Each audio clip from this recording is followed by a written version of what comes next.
Good morning, loved ones. It's Saturday morning, probably one of my most favorite days of the week. I get to get up early, get to listen to Michael Rydelnik on Open Line on Moody Radio. Takes questions from people calling in and answers them. Been listening to him for years, and it's fascinating. You still get some questions that you haven't heard before, but it keeps you sharp. It reminds you of God's truth from someone who knows the Word very well. I don't know if I mentioned this already, but he's a professor at Moody Bible Institute of Jewish Studies, so I enjoy listening to that. But here we are. Um, the title of today's devotional is The Gathering. I'm just going to read it to you. All right. It said, "Good morning, loved ones. We're coming upon the close of this longer discussion that Jesus had with Peter, James, John, and Andrew concerning the end of the age, which started Wednesday at the beginning of chapter 13 and will end Monday at the close of this chapter. In today's passage, Jesus explains the gathering of all those who belong to him. So let's read this together. It says, the coming of the Son of Man.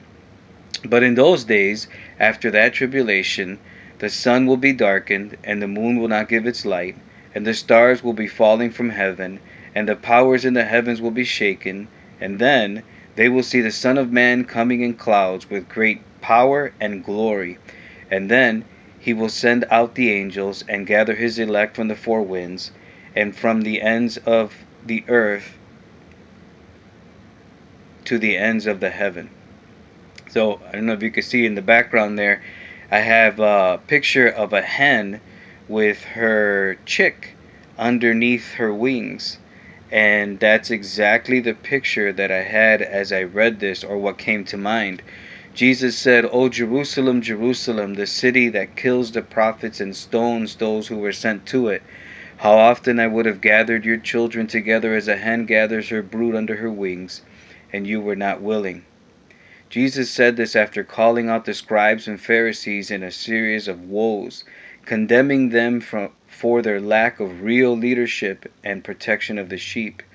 After such harsh, albeit true, ridicule of them, he gives them this beautiful and tender picture of a mother hen gathering her chicks. If you remember, I've said in the past that God created humankind in his image, both male and female. Both male and female display God in a way that is unique to their gender.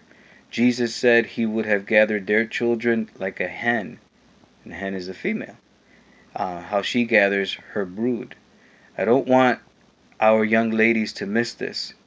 I'm not saying that God is a girl, or even a guy for that matter, because although he is said, or we read of him, of his, God is holy. God is above and beyond what we can imagine or think, and how he chooses to describe himself and talk about himself.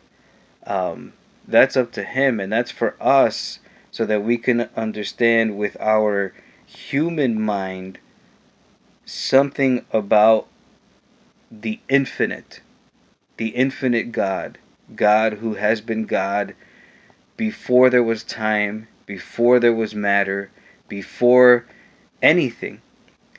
We can't understand that. So God has to speak in terms that we understand. So he refers to himself as male, but there are also characteristics of God that are female. So don't get lost in that. If you have a question, please ask, and don't mix up. Well, don't think differently than I'm thinking. Hopefully, all right. Let's move on. And so Jesus says he would have gathered their children like a hen gathers her brood. Um, so I was saying here, I'm not saying that God is a girl, but I am saying that you, females, display a part of God that we males can never and were never meant to display. Let me read that again, because this is very important. I want you guys to understand this. I want you young ladies to remember that you can display a part of God that we males can never and were never meant to display.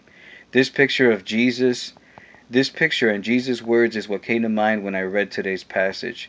Jesus will one day gather all those who belong to him. With all the uncertainty, fear, and death that surrounds our world today with this coronavirus, it's good to grab hold of this precious promise that belongs to those who belong to him. We can get lost, as his disciples did, in the timing of these future events, but Jesus wanted more than anything that they would feel like this single chick felt under the wings of her mother. The Apostle Paul spoke of the same exact events in his first letter to the church in Thessalonica. The saints were afraid. They read of these things and were led to believe that they missed Jesus' coming. So Paul writes a second letter, further explaining the events surrounding and leading up to Jesus' coming. In chapter 2 of 1 Thessalonians, after saying what he was inspired to, Paul closed the chapter with these words, "But we ought always to give thanks to God for you, brothers, beloved by the Lord, because God chose you as the first fruits to be saved through sanctification by the Spirit and belief in the truth. To this he called you through our gospel, so that you may obtain the glory of our Lord Jesus Christ.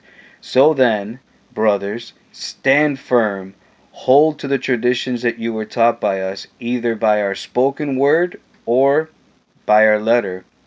Now, may our Lord Jesus Christ himself and God our Father, who loved us and gave us eternal comfort and good hope through grace, comfort your hearts and establish them in every good work and word."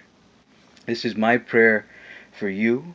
Hold on to his promises as he holds on to you. Have a great day, loved ones, and God bless you real good. Bye-bye.